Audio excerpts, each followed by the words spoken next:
마음의 여유를 찾아주는 책. 마음을 밝게 해줄 힌트.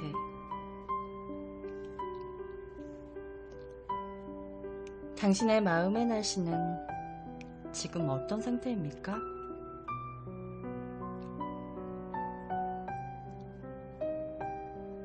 구름 한 점 없이 쾌청한 사람도 있을 것이고 억수같이 비가 내리는 사람도 있을 것입니다.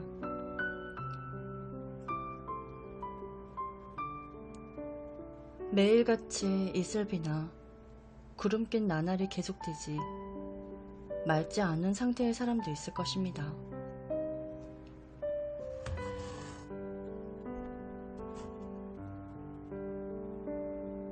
마음의 상태가 억수같이 비가 내리고 있다면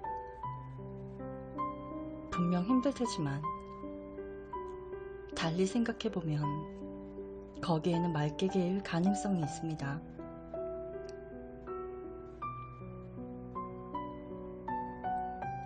엄청난 시련을 당하거나 회사를 그만두는 일은 일상에서 자주 겪는 일이 아니라 사건이므로 태풍이나 폭우를 만났을 때처럼 어쩔 수 없다고 생각하고 쉽게 포기하게 됩니다.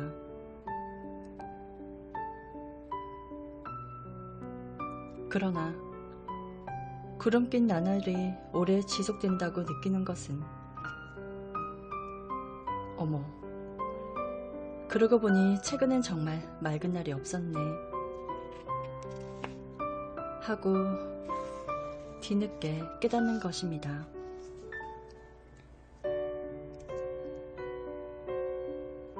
따라서 이런 사실을 깨달았을 때는 마음에 구름이 낀 후 꽤 많은 시간이 경과된 경우가 많습니다.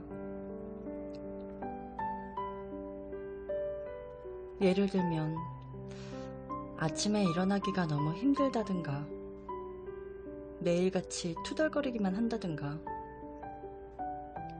어차피 안 될 걸 뭐 라고 생각해 버린다든가 나 같은 건 행복해지기는 틀렸어 라고 습관처럼 말하고 있는 상태이지요.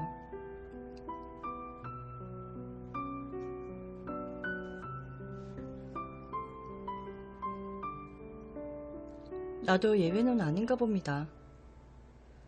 나에게도 최근에 그런 구름 낀 나날들이 계속되었습니다. 글 쓰는 일이 직업이지만 책상 앞에 앉기만 해도 귀찮다는 생각이 드는 것이었어요.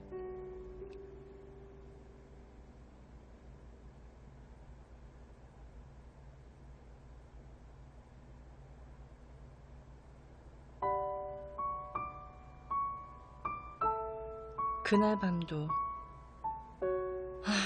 오늘도 너무 기분 안 좋은 날 하며 투덜거리고 있었는데 바로 그때 좋아하는 책들만 꽂아두던 책꽂이에서 메리 포핀스가 눈에 띄었습니다.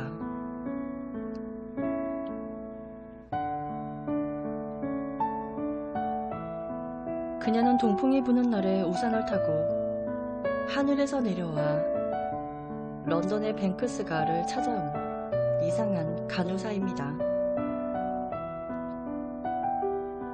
메리 포핀스가 잠들기 전 한 숟가락이라고 쓰여있는 커다란 병을 막 꺼내던 참이었습니다. 스푼이 다가왔습니다. 마이켈은 숨을 죽이며 눈을 감고서 꿀꺽 삼켰습니다. 맛있는 느낌이 입안 가득히 퍼졌습니다. 딸기맛 아이스크림이군. 이번에는 똑같은 갈색 액체를 스푼에 따라서 여동생 제인에게 주었습니다.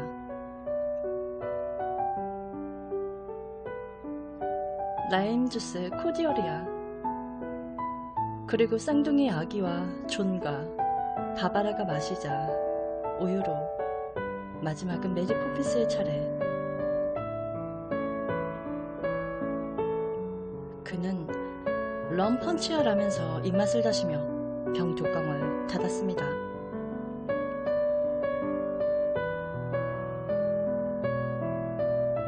이 장면을 읽고 있는 사이 저는 마음이 점점 밝아오는 것을 느낄 수가 있었습니다. 그리고 바로 부엌으로 가서 우유를 따뜻하게 데워와 책상 앞에 앉아서 드디어 글을 쓰기 시작했습니다. 메리 포핀스처럼 병 하나에서 여러 가지 맛이 나는 마음이 밝아지는 약을 만들 수 있다면 얼마나 좋을까.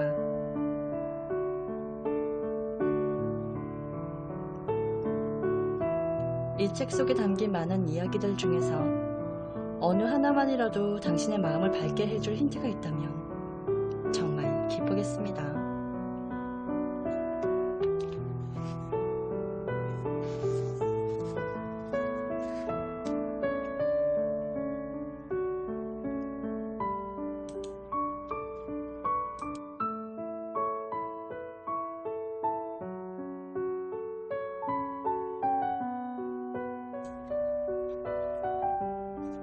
제1장 우울하면서 헤어나지 못할 때 일단 익숙해지자.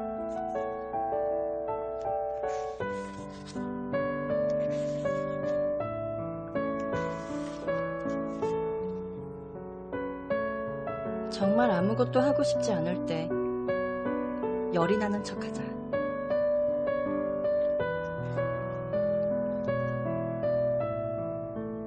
누구나 아무것도 하고 싶지 않을 때가 있습니다.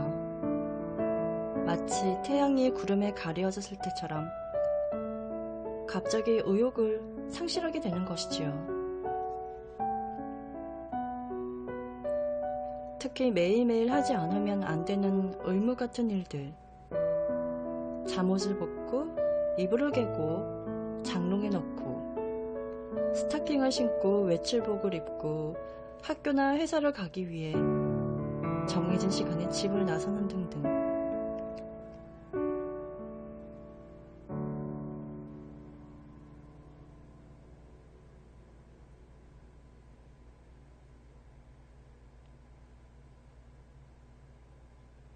그런데 이런 일들은 몸 상태뿐만 아니라 마음 상태에 따라서도 크게 영향을 받습니다. 마음의 컨디션이 좋지 않을 땐 이런 일들이 하기 싫어지지요.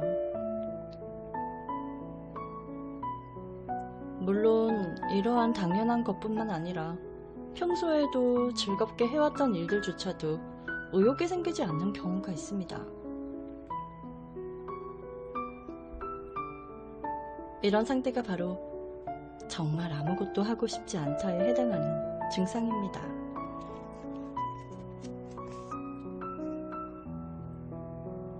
간단히 말해서 노는 것조차 힘든 상태인데 이것은 마음의 과로입니다. 이럴 때는 무리하지 않는 것이 좋습니다.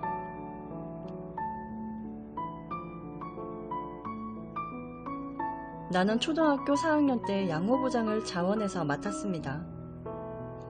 수업 도중에 아픈 친구들을 데리고 교실로 빠져나갈 수 있다는 것이 무엇보다 좋았기 때문입니다.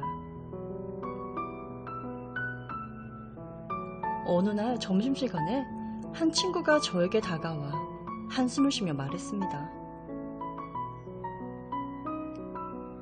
그 친구는 다음 5교시 가정시간 숙제를 잊고 온 것을 뒤늦게 알아차리고 걱정하고 있었습니다. 가정선생님에게 제도용자로 손바닥을 맞을 것이 겁났던 거죠. 맞는다는 것 자체도 싫었지만 더 두려운 것은 많은 친구들 앞에서 창피를 당하는 것이었습니다.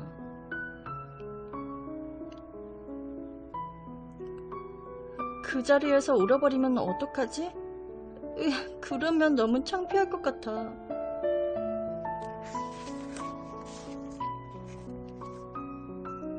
하며 파래한 얼굴로 말했습니다. 양호 담당이 되다 그녀와 친했던 저는 몸이 안 좋은 걸로 하고 양호실에 가자 라고 제안했습니다.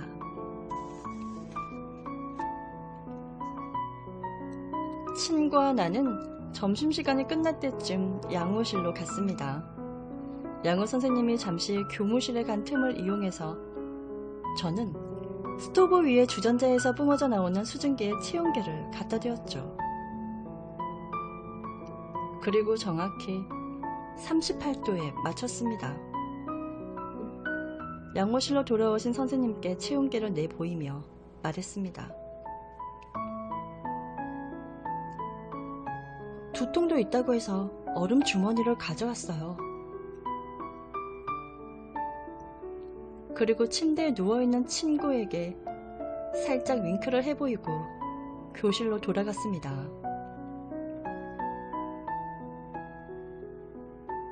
만에 하나 선생님이 그 친구의 이마에 손을 대보더라도 들키지 않도록 얼음 주머니를 생각해낸 것에 스스로 뿌듯해하면서 그렇다고 꾀병을 너무 자주 부리면 양치기 소년처럼 되겠지만 가끔씩은 괜찮습니다. 이것이 바로 열이 나는 척하자입니다. 당신의 마음은 지금 38도. 그것은 하루 종일 잠옷차림 그대로 침대에서 뒹굴어도 좋다는 뜻입니다.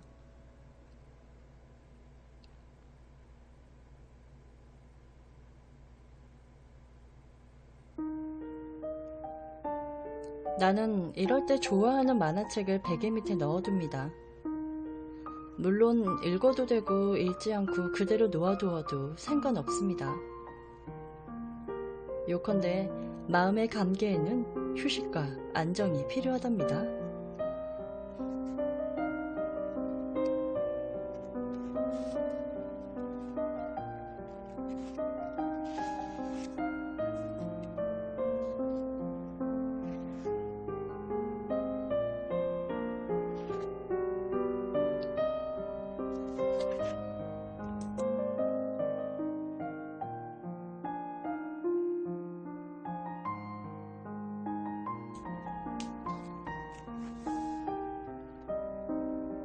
어디로든 떠나고 싶을 때 5분간의 마법.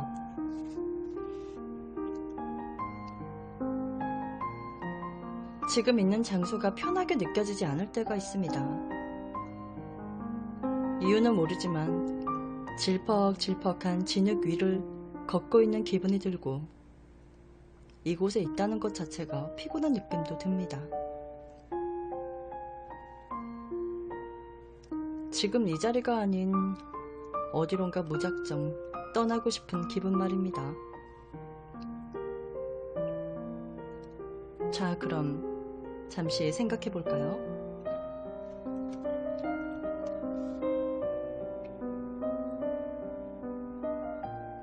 아담한 집이 한 채 있습니다.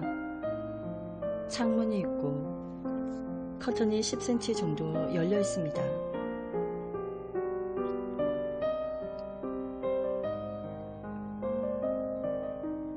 우리는 문득 그 방 안에 어떤 드라마틱한 일이 일어나고 있지 않을까 하는 생각이 듭니다.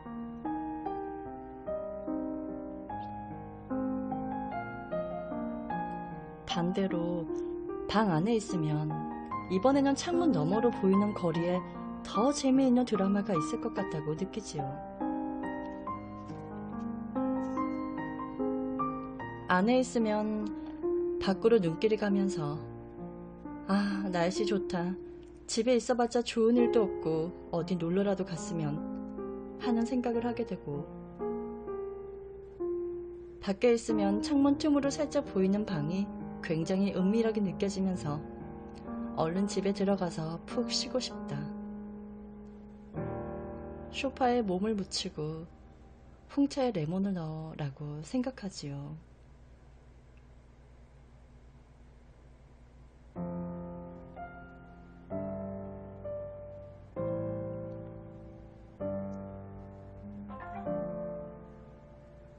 그렇습니다. 지금 있는 곳에서는 좀처럼 상상의 여지가 없을 것 같은데, 여기가 아닌 다른 곳에서는 뭔가 특별한 일이 일어날 것 같은 생각이 드는 것입니다. 생각해보면 이곳 이외의 장소로 떠나고 싶은 마음은 굉장히 자연스러운 감정입니다.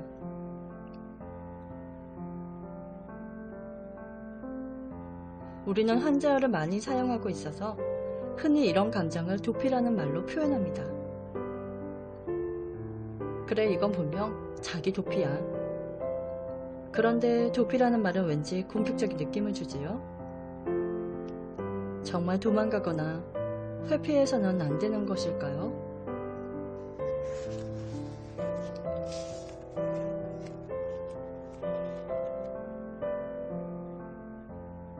자연의 세계에서 보면 나쁜 사람들이나 위험한 것에 쫓겨 도망치는 것은 매우 자연스러운 일입니다. 자신을 습격하려는 사자에게서 도망치지 않는 동물이 있을까요?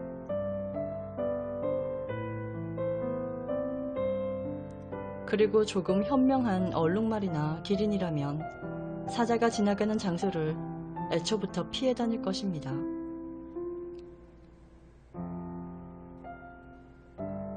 싫은 일, 힘든 일들과 맞선다. 그것은 대단히 훌륭한 생각입니다. 하지만 때로는 도망치는 것이 옳은 경우도 있습니다. 피곤하거나 기분이 울적할 때 일시적으로 그런 신경에서 가볍게 탈출하는 방법을 가르쳐 드리지요.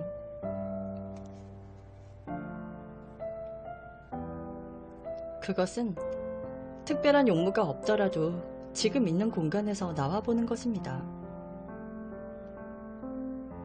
예컨대 자기 방에서 우울하게 있을 것이 아니라 지갑도 손수건도 가방도 들지 않고 손목시계만 차고서 밖으로 일단 나오세요.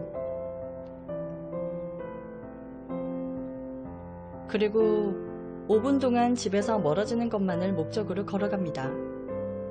자기 안에 복잡한 기분이 해소되지 않았다고 느껴진다면 계속해서 5분 더.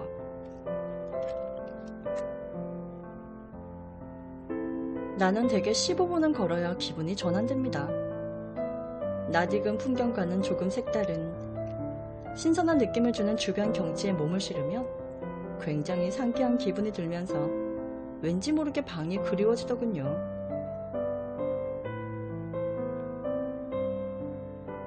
종돈되지 않은 좁은 방이지만 역시 방은 편안하다는 생각을 하게 되는 걸 보면 참 신기합니다.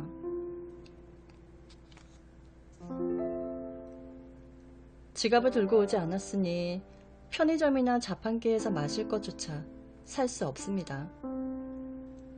그러다 보면 냉장고에 있는 시원한 보리차가 생각납니다.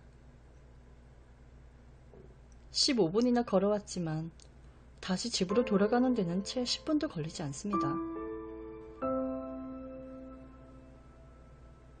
집에 돌아오면 참으로 오랜만에 맛있는 보리차를 마시게 되지요. 그것은 그날의 가장 멋진 스페셜 음료가 됩니다.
나를 필요로 하는 이가 없을 때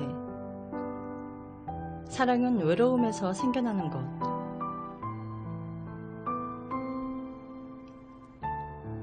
아무도 나에게 무언가를 기대하지 않고 나를 필요로 하지도 않는다는 기분이 들 때가 있습니다. 대개 전화가 걸려오지 않는다든가 만나자고 하는 사람이 없다는 등의 아주 사소한 일들이 이런 생각에 빠지게 하죠. 하지만 사소한 일로 시작되었다 하더라도 이런 생각은 우리 마음속 밝은 부분까지 파고듭니다. 외롭고 고립되어 있는 것 같고 자신이 보잘것없이 여겨집니다.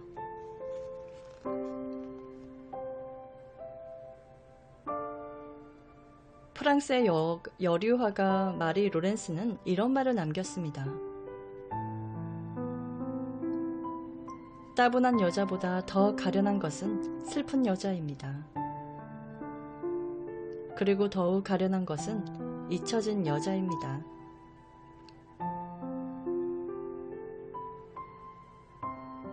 가장 가련한 것은 잊혀진 여자라는 부분에서 아무런 느낌이 오지 않는 여성은 없을 것입니다.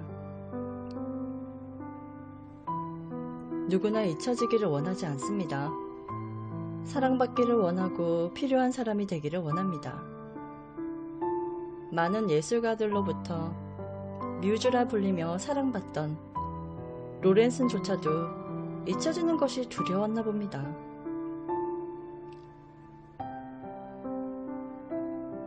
하지만 그런 감성이 있었기에 그녀와 그녀의 그림이 사랑받을 수 있었는지도 모릅니다.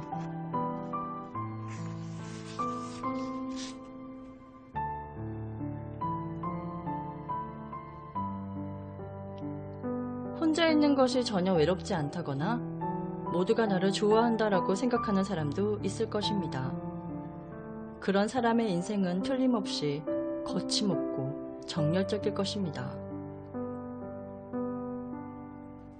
하지만 어딘가에 약한 자신이 있다면 무리하게 숨기지 마세요. 때론 가련해진들 어떻습니까?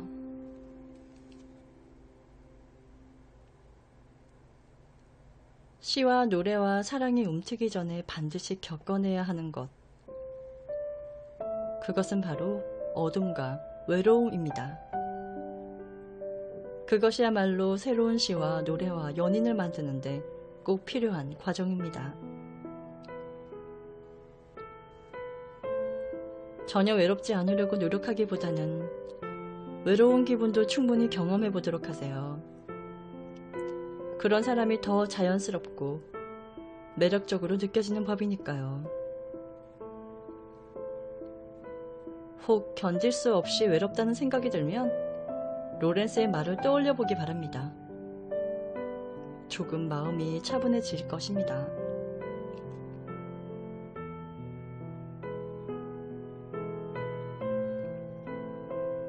누구나 외롭고 슬픈 일들을 경험하며 삽니다. 그리고 누구나 잊혀지기를 원하지 않습니다. 그래서 꽃을 피우기도 하고 드라마도 만들 수 있나 봅니다. 당신은 외로움을 잘 알고 있지요. 그것이 당신의 커다란 매력 중 하나입니다. 그런 당신의 매력을 아는 사람이 반드시 있답니다.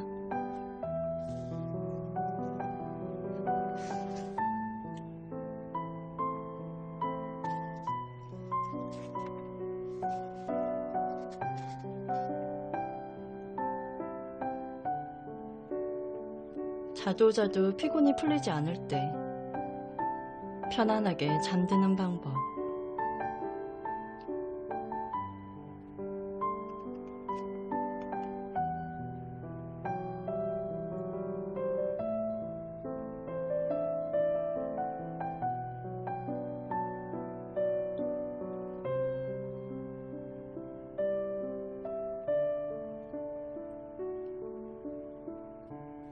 늘 기분 좋게 잠들고 깨어날 수 있는 사람은 행복한 사람입니다.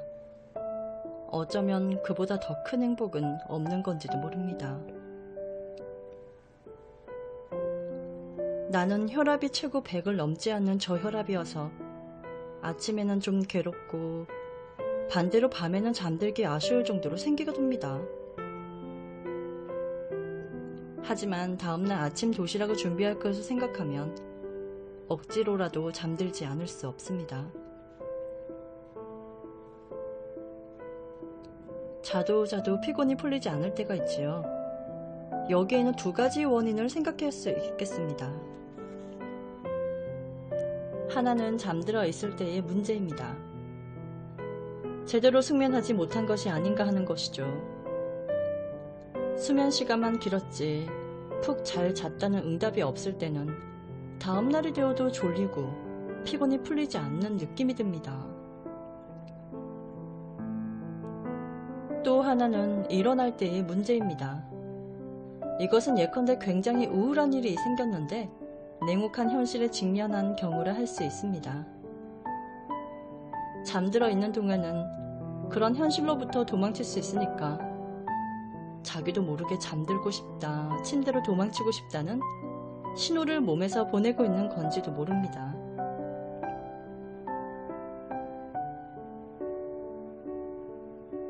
그렇다면 이럴 때 어떻게 해야 할까요? 숙면을 취하는 요령을 알아야 합니다. 자신의 체질 문제나 저처럼 저혈압의 영향도 있겠지만 의외로 중요한 것이 잠드는 환경입니다. 특별히 호화스러운 침대가 아니더라도 잠들기 편한 베개와 이불, 방의 온도 및 조명 상태 같은 것을 궁리해 볼 필요가 있습니다. 희미한 불빛이 좋은지, 따뜻한 느낌을 좋아하는지, 포근함을 선호하는지, 딱딱한 것이 맞는지 이러한 감각에 집중하는 것입니다. 우리의 오감에는 시각, 청각, 후각, 미각, 그리고 촉각이 있습니다. 자신에게 쾌적하게 맞는 오감이 어떤 건지를 의식하고 있으면 생활의 하나하나가 대단히 편안하고 즐겁게 느껴지는 특혜를 누릴 수 있습니다.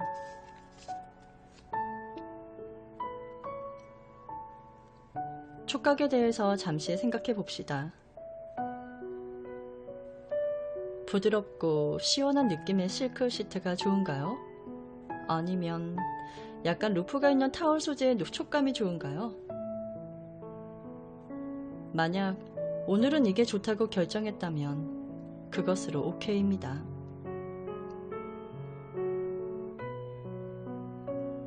잠옷과 베개 커버, 시트, 이불 모두 좋아하는 감촉으로 정리하는 사치, 이보다 좋은 것은 없습니다. 다음날 아침이면 푹 잘 잤다는 만족감을 틀림없이 맛볼 수 있을 것입니다.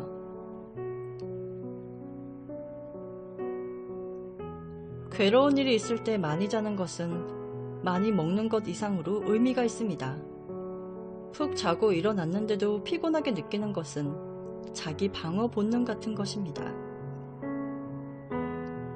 자도 피곤하게 느껴진다면 수면 시간은 몇 시간이 좋다는 말에 구애받지 말고 마음껏 자도록 합시다.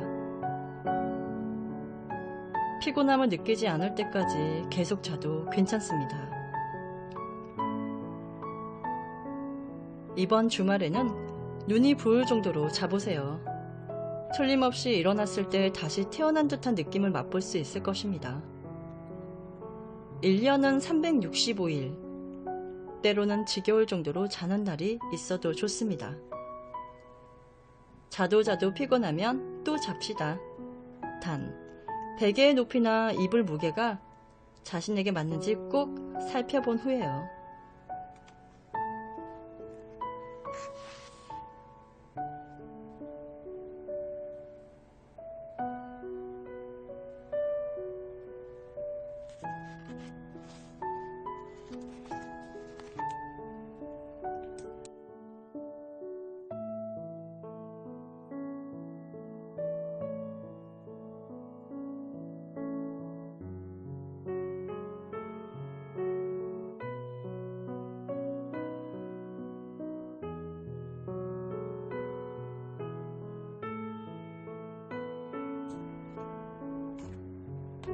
마지막으로 우울한 원인을 알 수 없을 때,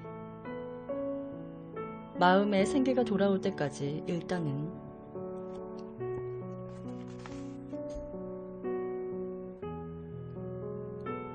왜 우울한지 모르겠다.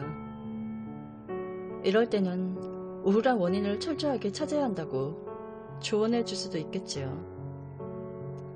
원인만 알면 다음은 간단한 일. 그것을 제거하면 되니까요.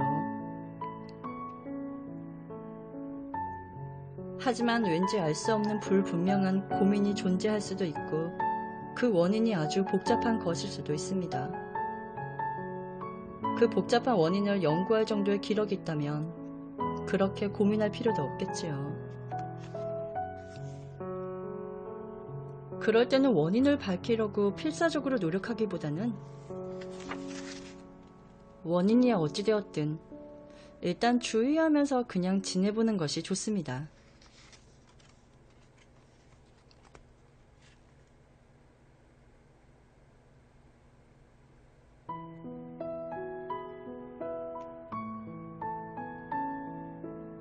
일단 익숙해지자.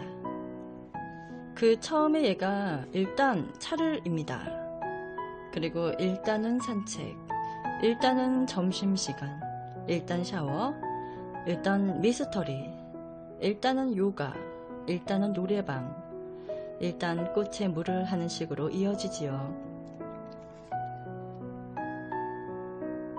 무리하지 않고 손쉽게 할 수 있는 일을 잘 될 거야. 끝까지 해보자는 마음가짐으로 힘들이지 말고 말 그대로 일단 해보는 것입니다. 그러다 보면 우울함이 모두 해소되지는 않더라도 조금은 증상이 가벼워지는 것을 느낄 수 있습니다. 늘 변함없이 말짱한 상태로 지낼 수는 없습니다. 때로는 열이 나기도 합니다. 왠지 모를 우울함은 미열과도 같습니다. 약간 미열이 있어도 그대로 생활을 할 수는 있습니다. 고열로 어지러 하는 것보다는 훨씬 낫지요. 감기 바이러스를 우리 손으로 집어낼 수는 없지만 약을 먹으면 없어지는 것처럼 원인을 뚜렷이 밝힐 수는 없어도 치료할 수는 있습니다. 만약에 조금 회복되었다면 그때 가서 원인을 찾아도 되고 특별히 찾으려고 하지 않아도 상관은 없습니다. 자신이 기분이 어떤지 생각하게 되었다는 것은 이미 어느 정도 회복이 된 것이라 할 수 있으므로 그것만으로도 충분히 기쁜 일입니다. 자기 나름의 스타일로 일단 해보기를 시도해 봅시다.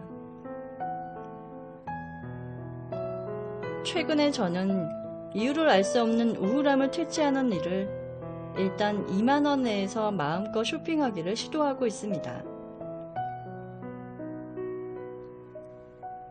지갑에 든 돈가는 별도로 봉투에 만원짜리 지폐 2장을 넣고 예쁜 물건이나 희귀한 것, 그리고 맛있는 것 등을 얼마나 많이 살 수 있는지 개임하는 시기지요.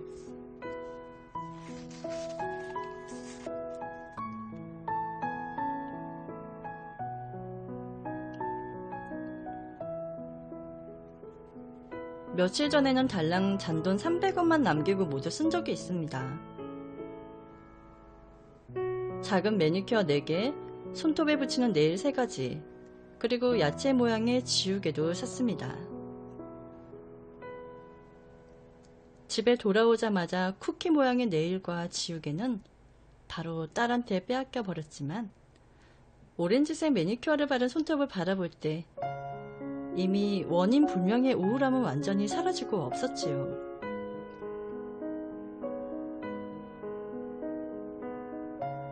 저는 이 봉투를 일단 복주머니라고 부른답니다.